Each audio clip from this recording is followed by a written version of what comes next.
Jai Gurudev, welcome to Connect with the Divine with Paramahamsa Sri Swami Vishwananda. Paramahamsa Vishwananda is an enlightened, God-realized spiritual master. His mission on earth is to open the hearts of mankind, and through his Bhakti Marga organization, he helps spiritual seekers experience and cultivate a very uniquely personal relationship with God. The Sanskrit word bhakti means love and devotion, and Bhakti Marga is the path of living and loving the divine in daily life. One way to do this is through chanting the name of God. This practice is also known as japam. Chanting is a very simple yet powerful practice that has been used for thousands of years. Ancient saints and yogis have called upon the power of chanting to help calm the mind and to attain higher states of consciousness. Many different spiritual traditions use chanting as a way to connect more intimately with the source of life itself. Chanting the Lord's name invokes His divine presence, and chanting with love helps you to realize Him within your own heart. You will notice that Paramahamsa Vishwananda is using a string of 108 prayer beads called a mala. A mala carries the vibrational energy of the divine name and helps to keep track of the repetitions. Paramahamsa Vishwananda will come online in just a few moments, and when he does, he will invite you to chant along with him for approximately 15 minutes. After the chanting is finished, he will lead everyone in a very short guided meditation to support Mother Earth. Once the meditation is finished, please sit quietly for a few moments to enjoy the effects of your japam. When Paramahamsa Vishwananda comes back online, he will give satsang by answering your spiritual questions and revealing timeless truths to help you rise above the challenges and fears of today's world. It is very rare to have such access to a living master, and it is even more special to have the opportunity to learn directly from him.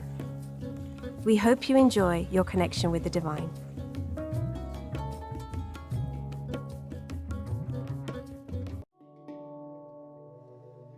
Have you ever looked into the eyes of a spiritual master? Come and experience it for yourself. Look into the eyes of real, unconditional love and let it open your heart. Paramahamsa Sri Swami Vishwananda is a God-realized master who lives in constant union with the divine.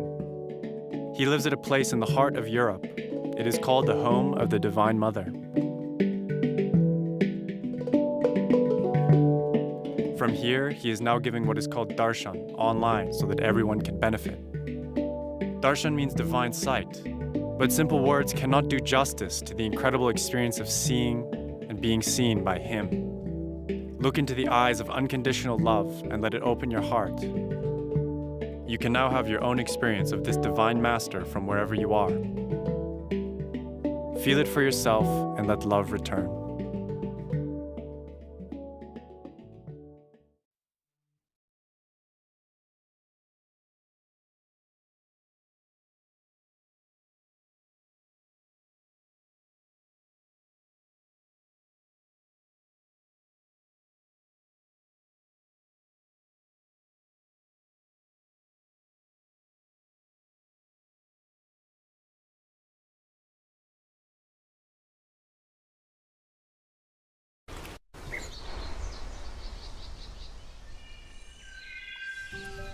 Love is patient. Love is kind. It is giving, and it is humble. It honors others. It is selfless. It is always calm. It believes all things are possible. It always protects. Always trusts, always hopes. Love will not only change you,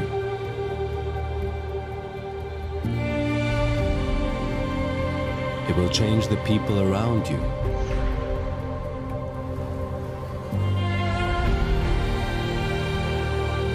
Once you understand the greatness of love, you will understand the greatness within you.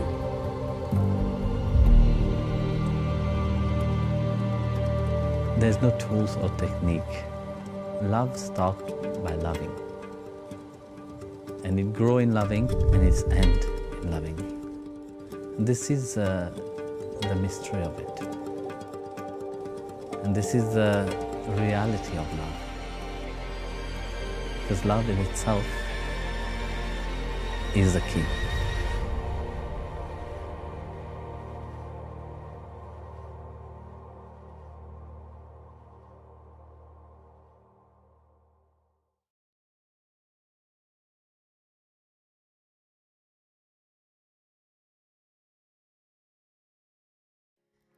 Hari Hari Hari Hari Narayana Narayana Om Narayana Om Narayana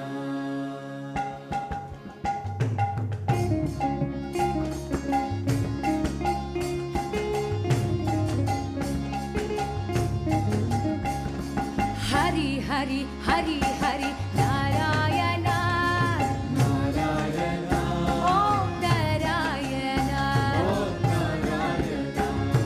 Hari Hari Hari Narayana Narayana Om Narayana Om Narayana Govinda Narayana Gopala Narayana